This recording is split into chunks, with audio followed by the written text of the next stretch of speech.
We have our President of Treasury Board of Canada, Anita Anand ji. We have been talking to her for the last many times now. She was our Minister of Procurement during COVID time. We all know that she did wonderful job at that time. And then she was our Minister of National Defense for quite a long time. But now she has been given another very important and very big responsibility by the Prime Minister of Canada as the President of the Treasury Board of Canada. Netaji, welcome and namaskar. Namaskar. Wonderful to see you. Ki hal hai? बहुत बढ़िया. Always nice to talk to you. So, Prime Minister was in India, and the moment he came back, you guys had a special caucus meeting in London, I believe. And what are the big announcements which Prime Minister has done there? First of all, we are extending the deadline for repaying the SEBA loan, which is going to be great for small businesses across the country that have asked for our government to take action and to extend the deadline for the SEBA loan by 1 year, which we are doing. In addition, we are suspending the GST on purpose-built rentals. That's apartment buildings and other rental accommodations. That's going to create an incentive to build more housing, to increase the supply. And thirdly, we are addressing rising food prices. Minister Champagne is bringing the grocery food chain leadership to Ottawa to discuss the rising price of food and to chart a path forward. And the Prime Minister has said if food prices don't come down by Thanksgiving, that further action will be taken. Wonderful. And you have given us such a big news that the SEBA loan deadline has been increased for 1 more year. Wonderful news for all those small scale business people who took this loan at that time. That was a great help for small businesses at that time. Okay, so being now president of the Treasury Board of Canada, how you are looking into this new role? I really am enjoying the new role. I spent 25 years as a professor of law in the financial markets area. So economic policy is very much at my fingertips. And I'm very much enjoying the ability to work with an economic team on issues relating to affordability, which are so important to our country at this economic time. The president of the Treasury Board has to make sure that the prudent spending of taxpayer dollars occurs. And so that is also what I'm focused on, making sure that we are taking good care of taxpayer dollars and making sure that government is running effectively and efficiently. Neetaji, during COVID, government came into help to all the Canadians, whether they were small businesses or common Canadian. But we knew that the next few years are going to be tough for all of us because of the spending, whatever measures government took at that time.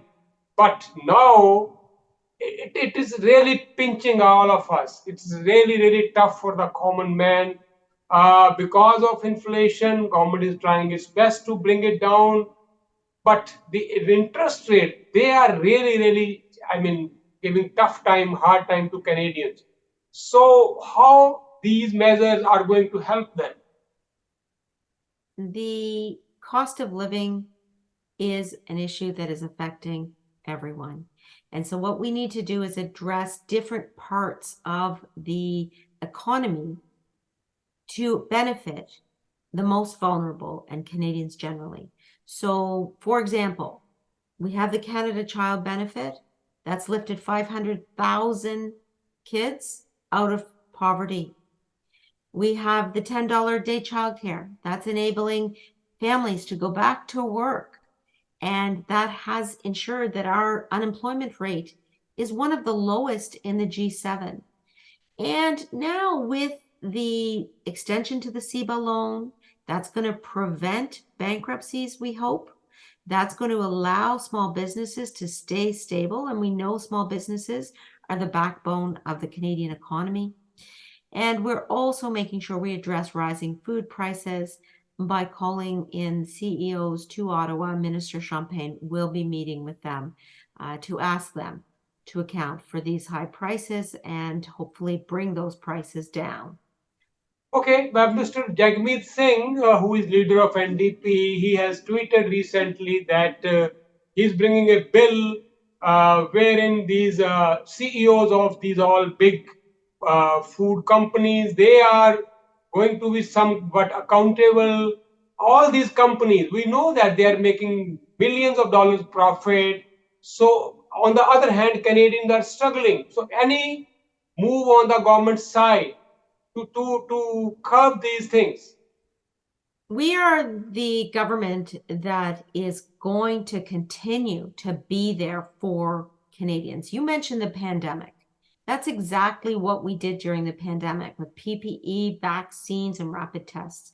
This economic time is no different in the sense that our government will continue to be there for Canadians, addressing the shortage in housing, making sure we're there for small businesses, making sure we're there for vulnerable Canadians, for example, with dental benefits, and also making sure that we're working with provinces and municipal governments across the board to address the issues relating to affordability. That's the role of the federal government, and we will continue to play it.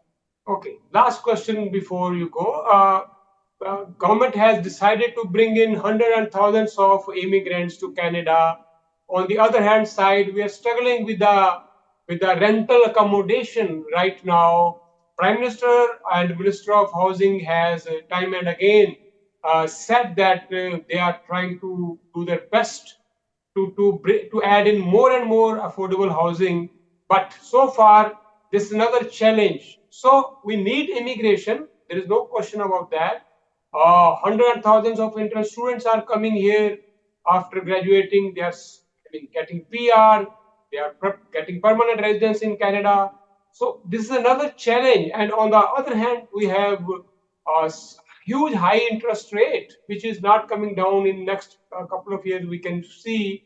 So people are really struggling to pay their mortgages. So it's a really challenge. So how you see the balance? This is about supply. Yeah. The supply of housing for Canadians generally. Building more homes will drive down prices. And so the announcement to suspend the GST on purpose-built rentals like apartments is going to increase supply of houses and rental accommodations, and that's going to be beneficial for everyone. We need to keep working with municipal and provincial governments. There's no silver bullet. There's no single answer to this problem of a housing shortage. But as I said, one step at a time, we will continue to be there for Canadians. That's what we've always done, and that's what we'll continue to do. Okay, thank you so much. And we are coming closer to our festival season. Last year we talked before Diwali. Diwali is coming up. Then we have Gurpurab. We have lots of Indian festivals. Christmas will be on the road. Then so all together, this festival season, holiday season will be coming up soon after that. We'd love to talk to you again. But till then, all the best. Any message you want to share with our listeners before that?